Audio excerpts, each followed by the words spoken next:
Hello.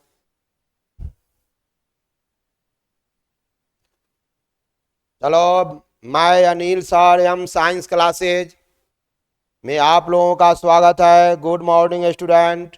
अभी आप लोगों का जो क्लास शुरू हो रहा है वह क्लास आप लोगों का क्रैश कोर्स का पार्ट है, और ये क्रैश कोर्स बिहार बोर्ड वाले स्टूडेंट के लिए है, और ये साइंस का क्रैश कोर्स नंबर 4 है, जिसके अंतर्गत हम लोग जो क्लास साइंस का ये क्लास जो आपका साइंस का है बच्चों, ये क्लास आपका साइंस का है। स्वाभाविक है कि ये आपका क्लास जो है ये साइंस चैप्टर का है आपका।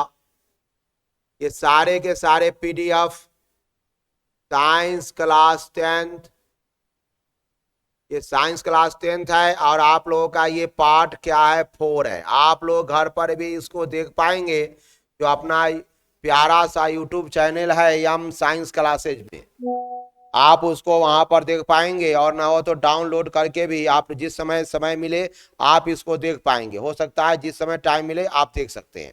आज का एक टॉपिक है, क्वेश्चन नंबर हमारा जो आएगा आज का जो क्वेश्चन है वह क्वेश्चन क्या है, F is equal to R/2। ये किससे साबित करना है बच्चों? उत्तल दर्पण से।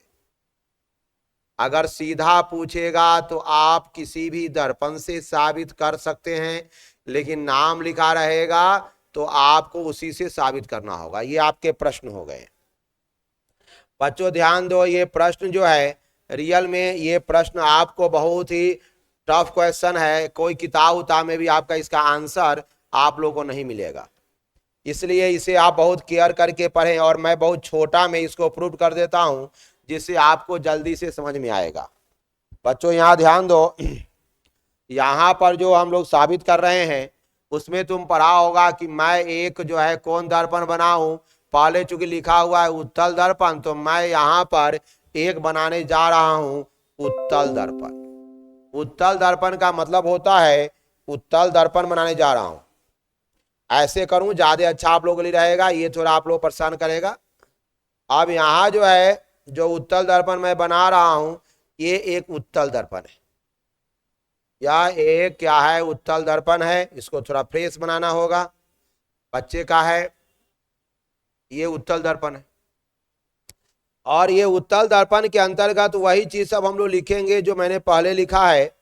उत्तल दर्पण वही सब लिखेंगे जो मैंने पहले लिखा है। उत्तल दर्पण का ये जो सतह है ना, जो धंसा हुआ सतह है, पढ़ चुके हो आप लोग, ये रियल में क्या है? यह रजतित है, और ऊपर वाला सतह क्या है? परावर्तित है। और ये क्या है? इसका प्रकाशीय नहीं, ध्रुव जो है वह क्या है? बिंदु P है। ध्रुव को हमेशा बिंदु P के द्वारा हम लोग सूचित करते हैं। ध्रुव को हमेशा P के द्वारा हम लोग क्या करते हैं? सूचित करते हैं। अब आपके पास ध्यान दो, हम लोग क्या करने जा रहे हैं कि एक मुख्य अक्ष बनाने जा रहे हैं। क्या बनाने जा रहे हैं? मुख्य अक्ष। ध्यान दो, एक जो है मुख्य अक्ष बनाने जा रहे हैं। ये है मुख्य अक्ष। आपको ध्यान देना है कि यह एक सा आपके पास क्या बन गया है? मुख्य अक्ष बन गया है। अब चलिए, अब यहां पर क्या होगी? ये किरणें ऐसे चलेगी, ऐसे, और ये जानते हो, और ये परावर्तन के बाद ऐसे लौट जाएगी। ये किरणें ऐसे चलेगी और परावर्तन के बाद बच्चों ये क्या करेगी? ऐसे लौट जाएगी। और तो इसका एक किरण हो गई। अब यहां पर ये ध्यान देना है, ऐसे जो है ना परावर्तन के बाद क्या हो गई? लौट गई। जो मैं डैश में बनाता हूं बच्चों वह डैश में ही रहेगा, जो लाइन में बना रहा हूं उसको लाइन में ही रखना है। इस बात को ध्यान रखना है, साइंस है, थोड़ी सी असावधानी आप लोगों के लिए परेशानी का कारण हो जाएगा। चलो, अब एक हो गई।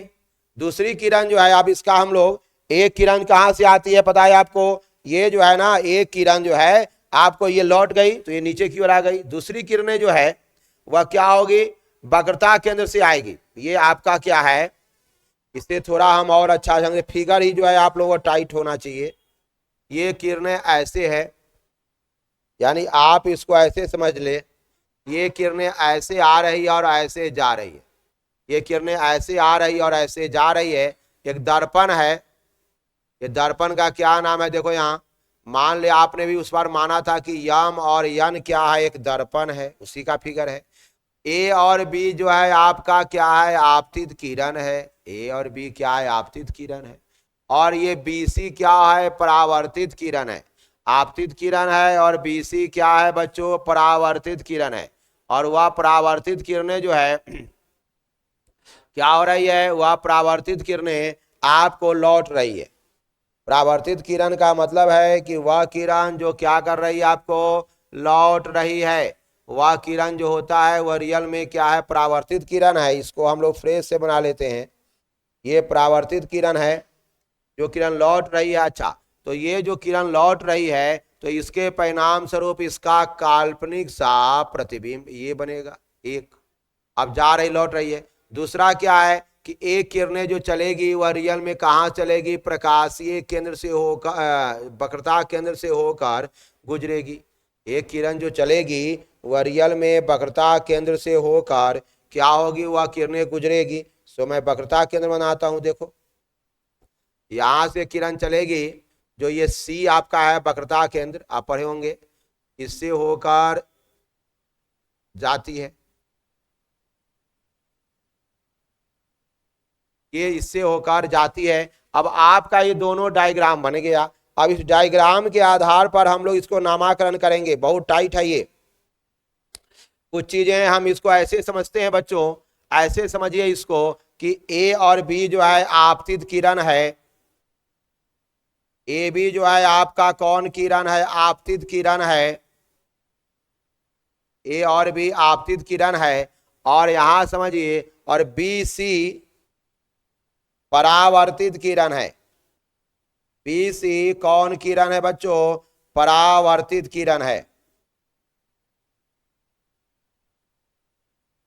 बी सी कौन किरण है आपका, परावर्तित किरण है। अब सुनिए, और चूंकि यह उत्तल दर्पण है तो प्रकाश की किरणें पार नहीं करेगी, वह पार नहीं कर पाएगी। तो उसका यहां पर जो कटान बन रहा है वह किससे होकर, देखो यहां पर समझ लेते हैं।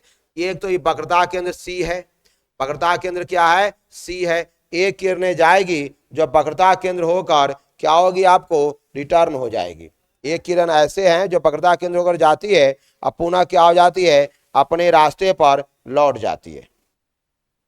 हम लोग नेक्स्ट टॉपिक में आएंगे, नेक्स्ट टॉपिक में आएंगे तो, और ये क्या हो गया आपका फोकस एफ है।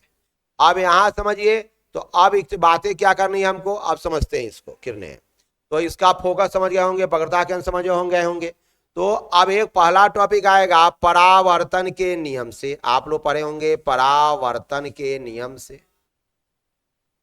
परावर्तन के क्या है बच्चों, नियम से पढ़े होंगे। आपतन कोण जो होता है वह परावर्तन कोण के बराबर होता है।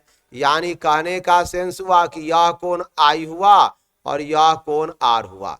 यानी कोण, दिमाग लगाइए, ए बी और इसको हम लोग मान लेते हैं यन।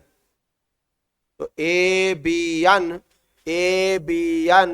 इज इक्वल टू कोण आपके पास कौन आएगा, बी यान बी सी, यान बी सी, क्वेश्चन समीकरण नंबर 1।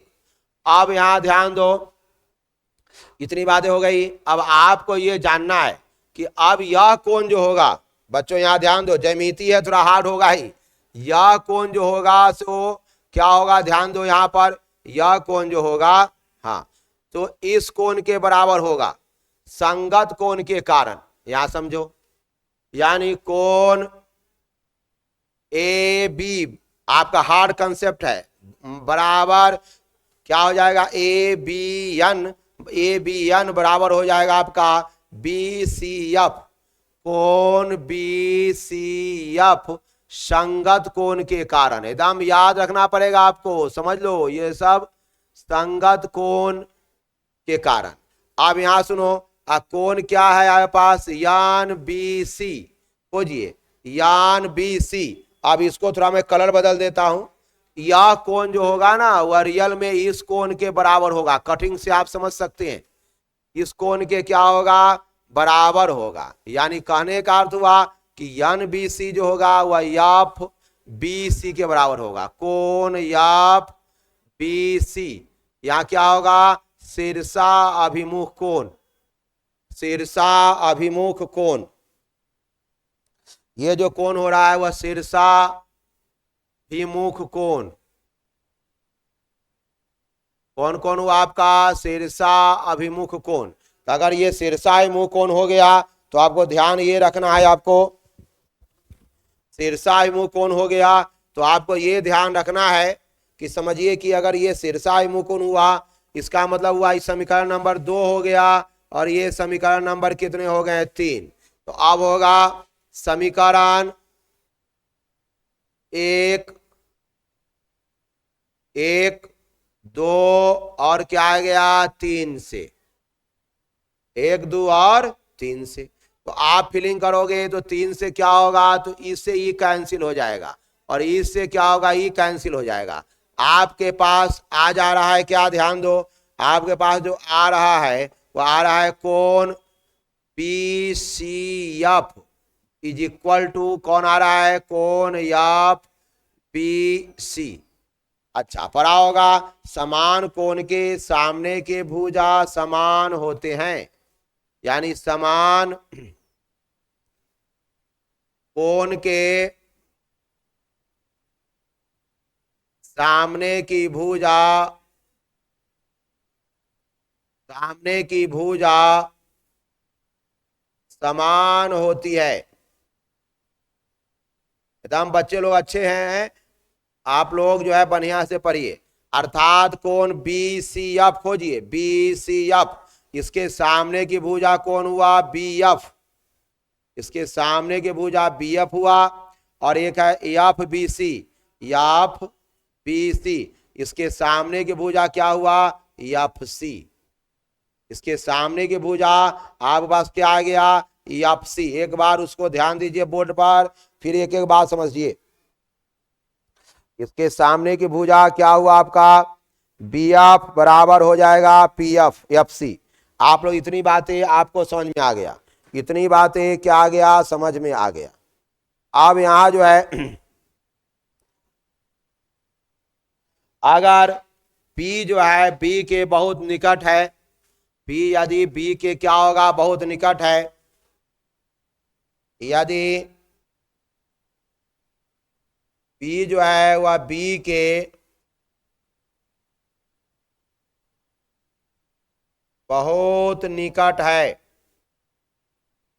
P अगर B के बहुत क्या है आपका, निकट है, इसका मतलब ये हुआ कि B और P दोनों एक जगह आ जाएगा, B और P दोनों क्या आ जाएगा, एक जगह आएगा। अर्थात BF बराबर हो जाएगा PF, अर्थात जो BF है वह किसके बराबर हो जाएगा बच्चों, PF के बराबर हो जाएगा। अब यहां देखो, तो आपके पास इस समीकरण नंबर 4 है और ये समीकरण नंबर 5 है। तो समीकरण 4 और 5 से आप जब देखोगे, समीकरण 4 और 5 से जब देखोगे, समीकरण नंबर कितना है बच्चे, 4 और 5 से,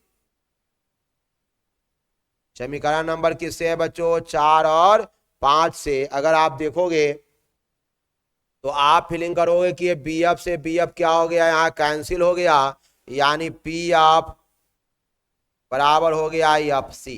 दिमाग लगा लेंगे हम लोग, पी एफ बराबर क्या हो जाएगा, एफ सी।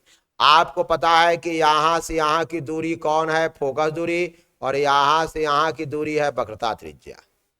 यानी पी एस पी सी बराबर, आपको पता है यहाँ पी सी कितना हुआ, पी सी बराबर आर है और पी एफ बराबर क्या है बच्चों, यह स्मॉल एफ है। पी एफ बराबर क्या आ गया, स्मॉल एफ है। तो अब आपको ध्यान देना होगा, यानी कहने का अर्थ हुआ अगर मैं ऐसे निकालूं तो यानी पी सी बराबर, अगर यहाँ पी सी बराबर आना पड़ेगा तो P F plus F C, P F plus क्या आ जाएगा मेरे पास, एफ सी आ जाएगा। पी सी बराबर क्या आ जाएगा, पी एफ प्लस क्या आ जाएगा एफ सी। तो पी सी बराबर, अच्छा यहाँ देखो पी सी का मान क्या हुआ आर, पी सी का मान क्या हुआ आर, और पी एफ और पी एफ सी दोनों क्या है बराबर है, तो यहाँ होगा पी एफ प्लस क्या आ जाएगा पी एफ, दोनों हो गया आर है यहाँ, यहाँ एफ है, अब प्लस क्या है यहाँ एफ है, दिमाग लगाइए, मिलाकर क्या हो जाएगा बच्चों 2f, यानी आर बराबर, मैं देख लेता हूँ नीचा लिखाई पड़ रहा है कि नहीं पड़ रहा है, कर तो नहीं रहा है, हाँ कर नहीं कट रहा है, तो आर यहाँ अगर फाइनल रिजल्ट आएगा तो आर बराबर आपके पास क्या आ जाएगा 2f, आर बराबर 2f आएगा। ये बातें ध्यान रखनी है आपको, एक एक चीज को क्लियर ढंग से लिखना है।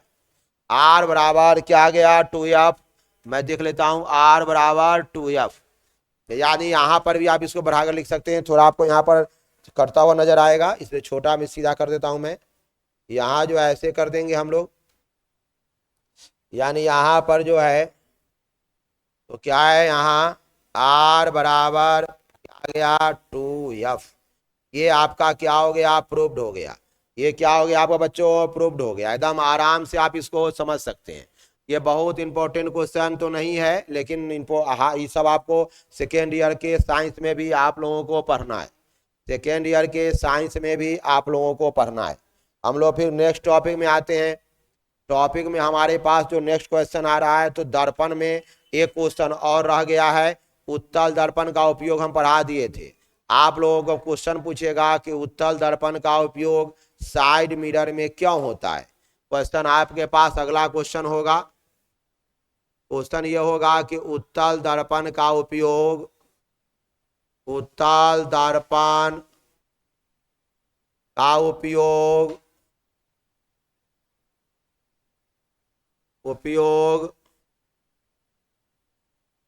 साइड मिरर में क्यों होता है, साइड मिरर में क्यों होता है,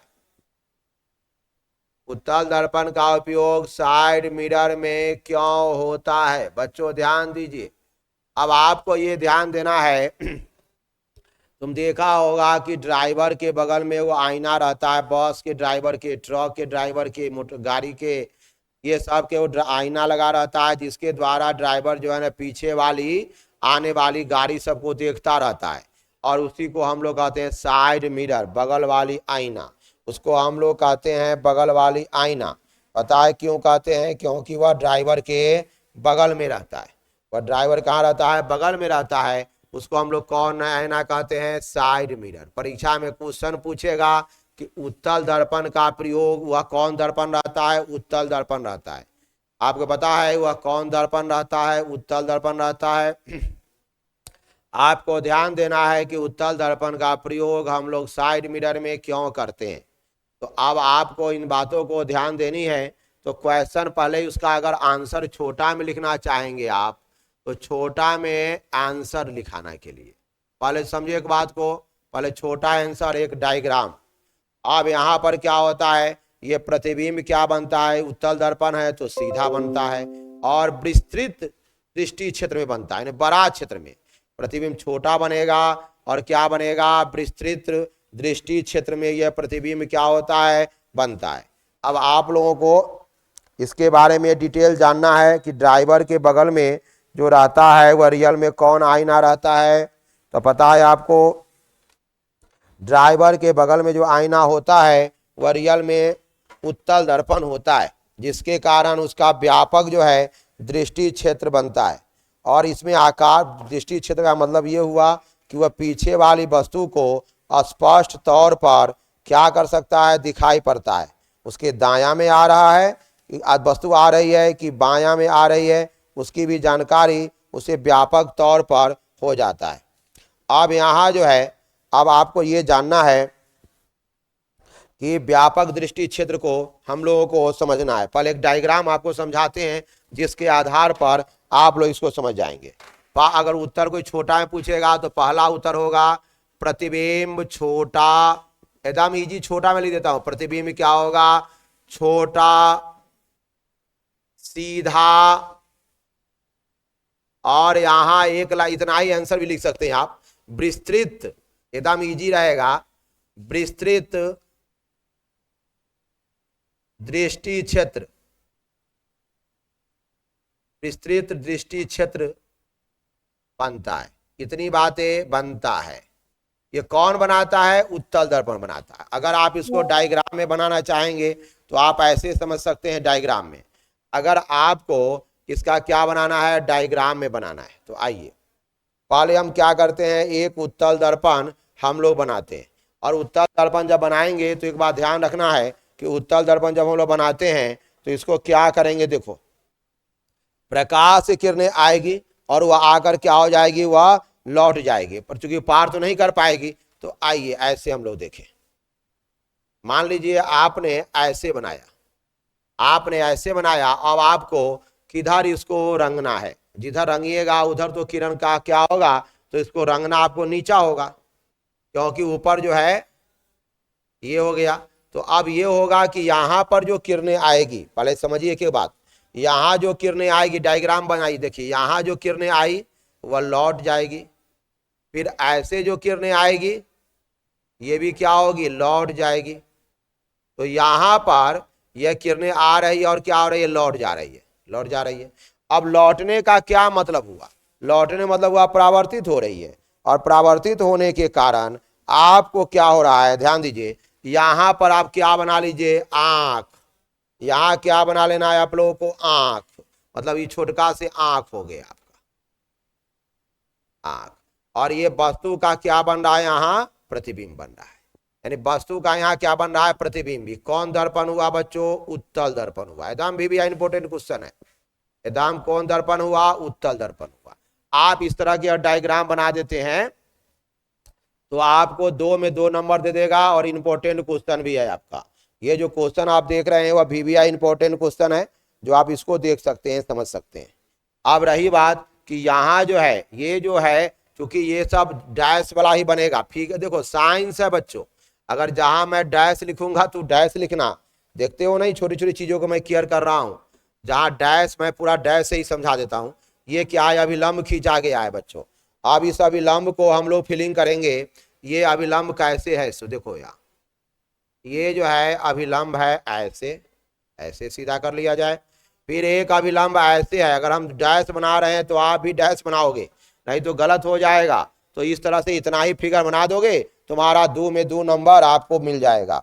तो आज इसका 2 क्वेश्चन हुआ। एक क्वेश्चन हुआ उत्तल दर्पण का प्रयोग हम लोग साइड मिरर में क्यों करते हैं। एकदम छोटा छोटा वीडियो बनाया जा रहा है आप लोगों के लिए, ताकि आप लोगों को अधिक से अधिक साइंस कठिन नहीं लगे। फिर हम लोग नेक्स्ट वीडियो में हाजिर होते हैं, और वह वीडियो होगा मैथ का, जो मान सारणी त्रिकोणमिति का चल रहा है, उसी का ऑप्शन का। मैं अनिल सर, यम साइंस क्लासेज, जो आपको देता है मैट्रिक और इंटर का साइंस और मैथ का कंसेप्ट। तब तक के लिए धन्यवाद। जय हिंद, जय भारत।